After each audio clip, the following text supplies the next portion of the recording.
Good evening from New York. I'm Chris Hayes. Wednesday. It's Wednesday, which must be Donald Trump's favorite day of the work week because his New York criminal trial for election interference is not in session, not on Wednesday. So on Wednesdays, he does not have to sit in a courtroom for 8 hours where he must be quiet and cannot control what happens.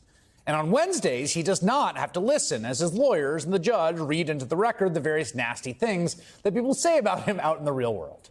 Because that's exactly what happened in Judge Juan Merchan's Manhattan courtroom yesterday. Now, again, for any American, I think, other than Trump himself, like negative talk about Donald Trump posts on social media is the most mundane thing imaginable. The fact of the matter is he's polarizing and he is unpopular. Those two things are true about him. More people dislike him than like him by a margin of nearly 12%, though that's been higher in the past. It's nothing new. And again, both in 2016 and 2020, Donald Trump lost the popular vote in this big, great, complicated country of ours by a significant margin, by 2.8 million votes in 2016, by 7 million votes in 2020. Neither election was that close, to be totally honest.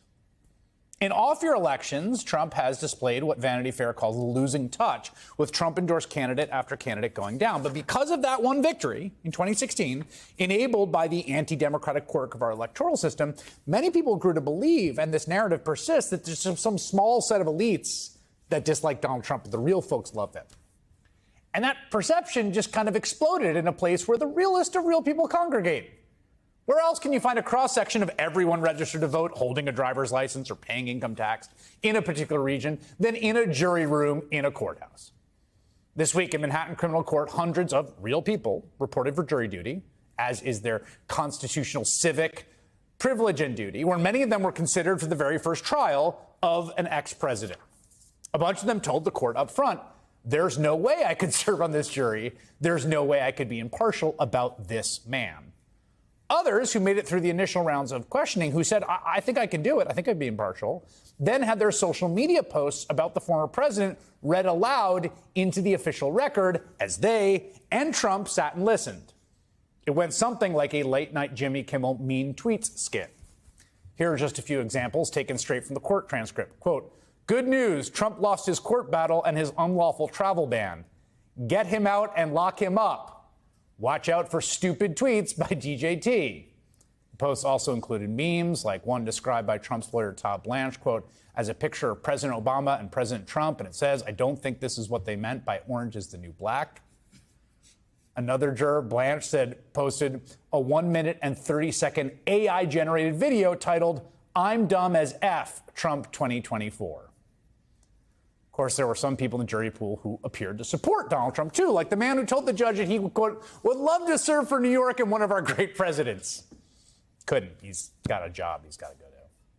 And that man, too, representative of real people, Americans, a county, in fact, Manhattan, New York County, New York, where 85,000 people voted for Donald Trump in 2020 out of 700,000. That's what Donald Trump had to sit through yesterday. Now, keep in mind, this is a person whose entire life in some ways revolves around a sick and destructive desire for praise, as well as revenge against those who dare to say anything negative about him. That desire is so strong that he has an ever-present aide who reportedly follows Trump around with, and I'm quoting here because it's almost not believable, a wireless printer to provide him with an ongoing stream of good news from the internet. Presumably, she followed him to the bodega in Harlem yesterday after a long day in court, where it would not be crazy to suspect that Trump's staff might have instigated these chants among the crowd.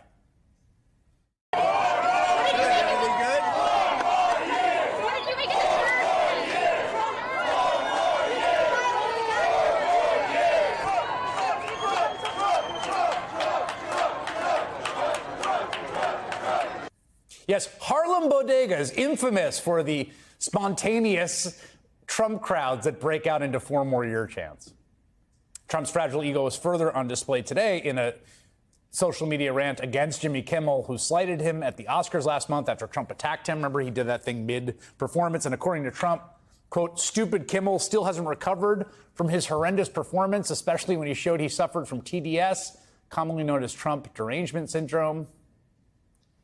He then went on to confuse Jimmy Kimmel with Al Pacino for like 4 more paragraphs in that post, which was...